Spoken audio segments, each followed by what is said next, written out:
आज की इस वीडियो में हम लोग डिवीजन करते हैं। क्लास 9 के बच्चों के लिए खासकर है ये, ठीक है। और लेसन 8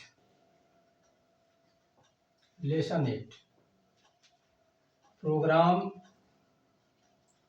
प्लानिंग टेक्निक, इसका हम लोग डिवीजन करेंगे कि ये क्या है, प्रोग्राम प्लानिंग टेक्निक एक्चुअल में होता क्या है, ठीक है। तो सबसे पहले हम लोग समझेंगे कि प्रोग्राम करने के लिए जब हम प्रोग्राम बनाते हैं या कोई भी काम करते हैं तो उसके लिए हमको एक प्लानिंग करनी होती है। प्लानिंग का मतलब होता है कि योजना बनाना, और जब योजना हमारी सही तरीके से बन जाती है तो उस योजना को हम लोग क्रियान्वित करते हैं तो हमको जो रिजल्ट प्राप्त होता है वो क्या होता है, अच्छे तरीके से रिजल्ट प्राप्त होता है। तो किसी भी कार्य को करने के लिए सबसे पहले हमको उसकी प्लानिंग करने की आवश्यकता होती है। इसीलिए जब कोई प्रोग्रामर प्रोग्राम बनाता है या कोई एप्लीकेशन बनाता है, सॉफ्टवेयर बनाता है, तो उसके लिए वो क्या करते हैं, एक प्रोग्राम की प्लानिंग करते हैं।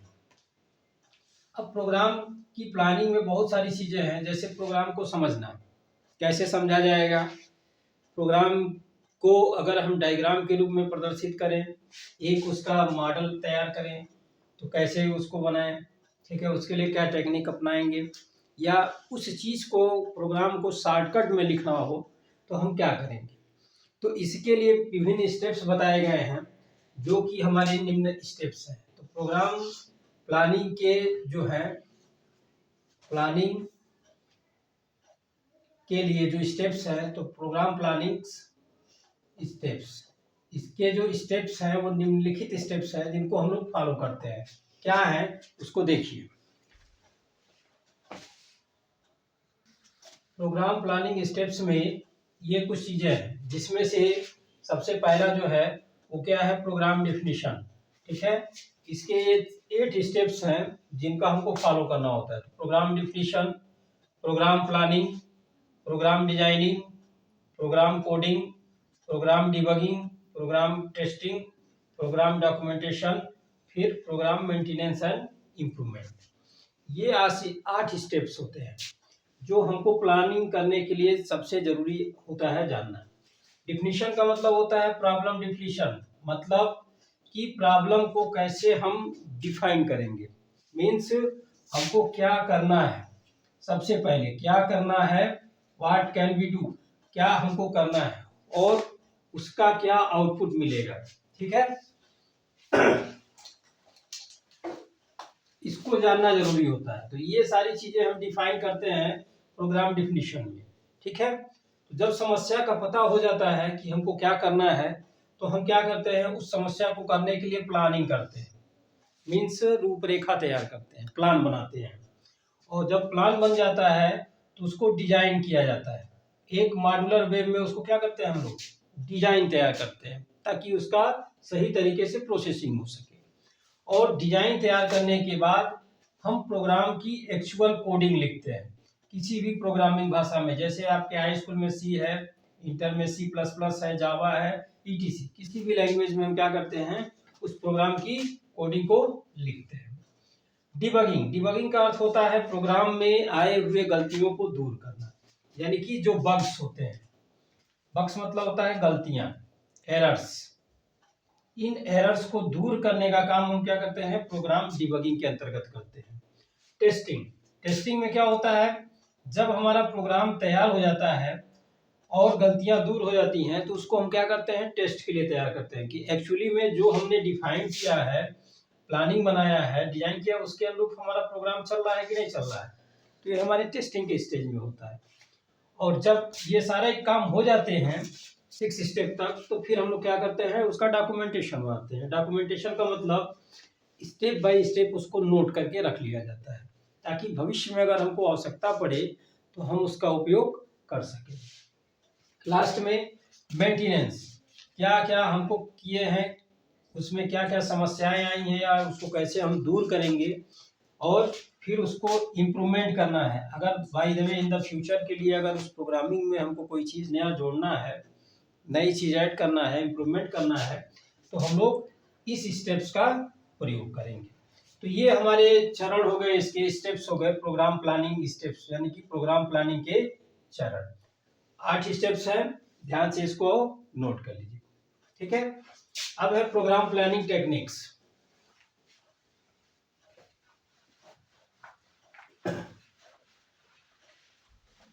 नेक्स्ट है program planning techniques. Program planning technique. अब इसमें क्या है, अभी तो हमने देखा कि कैसे सारे स्टेप्स माध्यम से हम उसको डॉक्यूमेंटेशन तैयार कर रहे हैं, इंप्रूवमेंट कर रहे हैं, समस्या को आइडेंटिफाई कर रहे हैं। अब इसमें जो टेक्निक्स हम लोग अपनाते हैं, सबसे 3 प्रमुख टेक्निक्स है, जिसमें है एल्गोरिथम, दूसरा है स्यूडो कोड,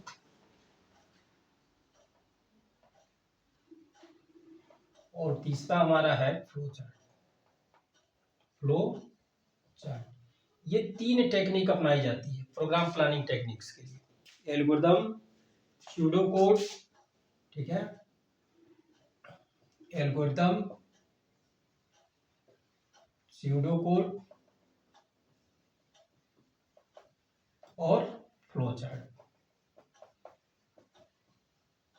इन 3 तकनीकों के माध्यम से हम लोग प्रोग्राम तैयार करते हैं। ठीक है, तो सबसे पहला हम लोग समझते हैं एल्गोरिथम क्या होता है। तो एल्गोरिथम जो है, ये किसी भी प्रोग्राम का क्या है, बेसिक स्टेप्स है। Basic steps written in your own language, यानी कि अपनी भाषा में किसी समस्या को लिखना, प्रोग्राम को लिखना। ठीक है, अपनी भाषा, आप चाहे हिंदी में लिखें, चाहे इंग्लिश में लिखें, हिंदी, इंग्लिश, अंग्रेजी, बंगाली, जो भी भाषाएं जानते हैं उसमें इसको लिखा जाता है। ठीक है, तो अपनी भाषा में किसी भी समस्या को स्टेप बाय स्टेप लिखना हमारा क्या कहलाता है, एल्गोरिथम कहलाता है। ठीक, अब एल्गोरिथम कैसे लिखते हैं, पहले हम लोग इसका एक एग्जांपल समझते हैं। तो देखिए, हमने कहा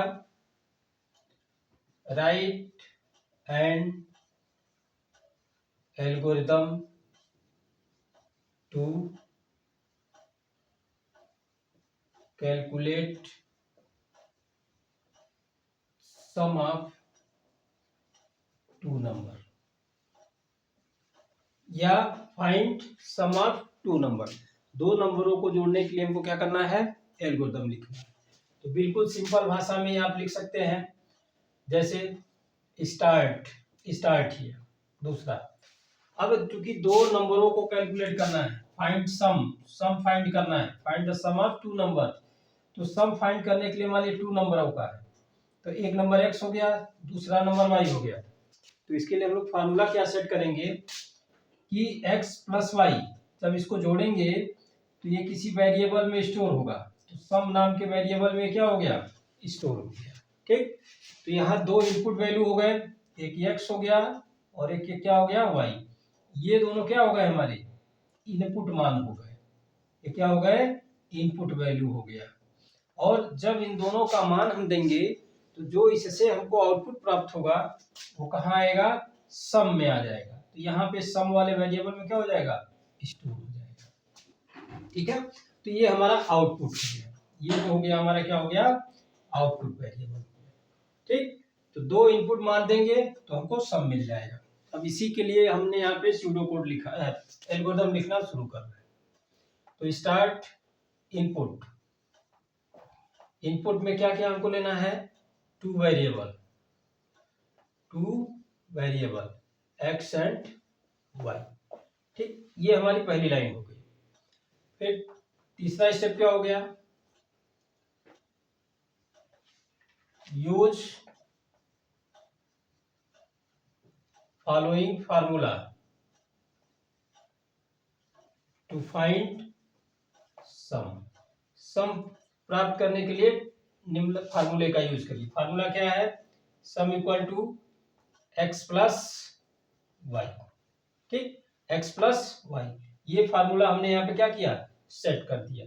और उसके बाद चौथे स्टेप में हमने क्या किया, प्रिंट सम, यानी कि जो हमको सम मिला है उसको हम क्या करेंगे, प्रिंट कर देंगे। और लास्ट स्टेप में हम क्या करेंगे, पांचवें स्टेप में स्टॉप या इंड कर देंगे इसको। तो ये हमारा एक स्टेप हो गया, यानी कि फार्मूला सेट करने के बाद हमने क्या किया, इसको स्टेप बाय स्टेप में लिख दिया। अगर हिंदी में हम लिखें इसको, तो हिंदी में हम लिख सकते हैं इसको, पहला स्टेप में है प्रारंभ कीजिए, प्रारंभ कीजिए। दूसरा स्टेप है इनपुट वैल्यू वेरिएबल एक्स और वाई लीजिए, इनपुट वेरिएबल एक्स और वाई का मान लीजिए, ठीक है। तीसरा है यूज फॉलोइंग फार्मूला, निम्न लिखित सूत्र का प्रयोग योगफल ज्ञात करने के लिए कीजिए, ठीक है। और फार्मूला क्या है, यही फार्मूला लिख देंगे कि sum equal to x plus y, ये हो गया। और चौथे में क्या है कि प्रिंट प्राप्त मान, सम प्राप्त हुआ है को क्या करिए, प्रिंट कीजिए, ठीक है। और पांचवें स्टेप में क्या लिख देंगे, समाप्त कीजिए, समाप्त कीजिए। तो स्टेप बाय स्टेप हमने बिल्कुल अपने भाषा में लिखा हुआ है। तो यही जो हमने अपनी भाषा में लिखा हुआ है स्टेप बाय स्टेप, ये हमारा क्या हो गया, एल्गोरिथम हो गया, ठीक है। चलिए एक एग्जांपल इसका और हम लोग देखते हैं कि मान लिया पूछ दिया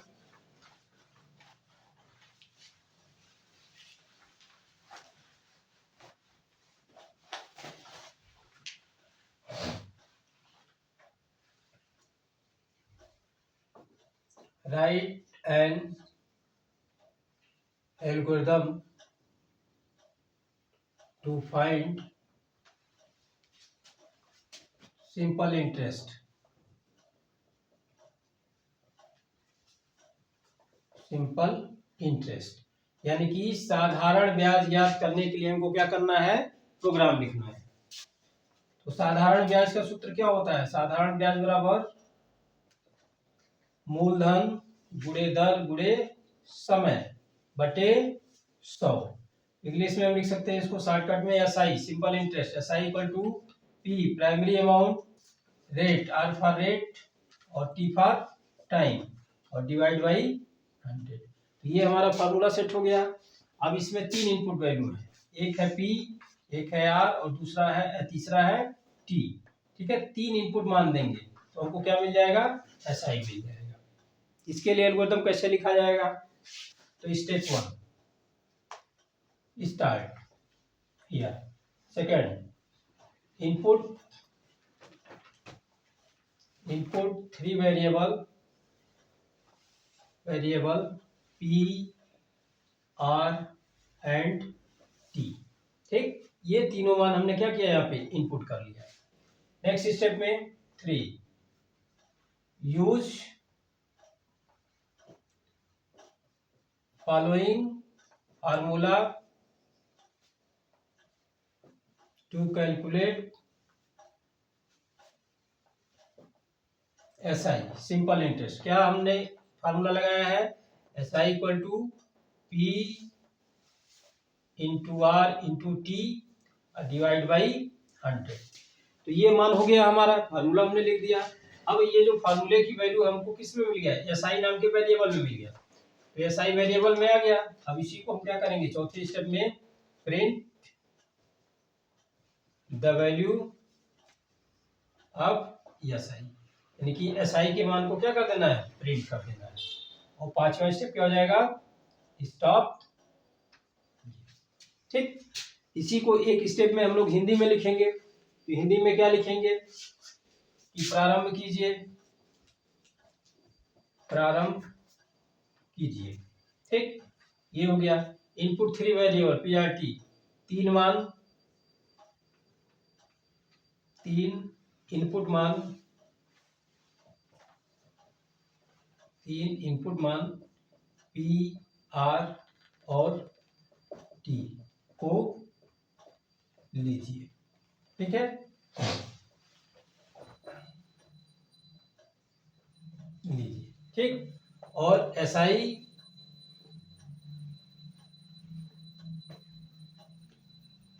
को कैलकुलेट करने के लिए, निम्न सूत्र का प्रयोग करिए, निम्न सूत्र का प्रयोग कीजिए। सूत्र क्या है, यही सूत्र लिख देंगे, S I equal to P into R into T upon 100। और चौथा स्टेप, एस आई के मान को क्या करना है, प्रिंट कीजिए। प्रिंट हो गया।